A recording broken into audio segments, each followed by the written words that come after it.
நீ கேட்பதை நான் சந்தோஷத்துடன் அள்ளிக் கொடுக்கும் நேரம் வந்துவிட்டது. உனக்காக நான் பேசி உள்ளேன். அந்த நபரிடமிருந்து உனக்கு நேர்மறையான பதில் தொலைபேசி வழியாக வந்திருக்கும். உன்னுடைய இடம் உனக்குத்தான். அதை யாராலும் தட்டி பறிக்க முடியாது. முகத்தில் புன்னகை எப்போதும் வைத்துக்கொள். அதுதான் நேர்மறை சக்திகளை உன்னிடம் இழுத்து வருகிறது. நீ எதற்காக கலங்கி இருக்கிறாய்?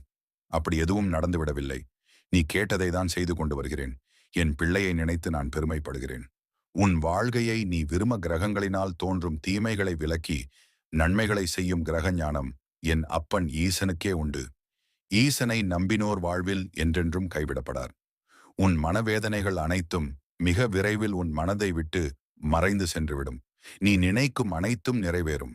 உன் மனம் இன்னும் குழப்பத்திலிருந்து தெளிவதாக இல்லை. எப்போதும் நீ எதிர்பார்த்தபடியே எல்லாம் நடக்க வேண்டும் என்று நினைக்கிறாய். அதில் கொஞ்சம் மாறிப்போனாலும் ஏமாற்றமடைந்து குழம்பி தவிக்கிறாய். இடையில் மாறும் எதனையும் கண்டு மஞ்சாதே. முடிவு உனக்கு சாதகமாகத்த வெற்றி சில முறைதான் என்றாலும் அது உனக்கு மிகப்பெரிய வெற்றியாக அமையா உள்ளது. ஓம் நம சிவாய் என்றொரு முறை மனதார பதிவிடு. நீ வெற்றி பெறுவது உறுதி. என் பிள்ளைய மகிழ்ச்சியாக இரு. நடக்கும் கால்களில் எவ்வளவு வித்தியாசம், ஒன்று முன்னால் ஒன்று பின்னால். ஆனால் முன்னால் இருக்கும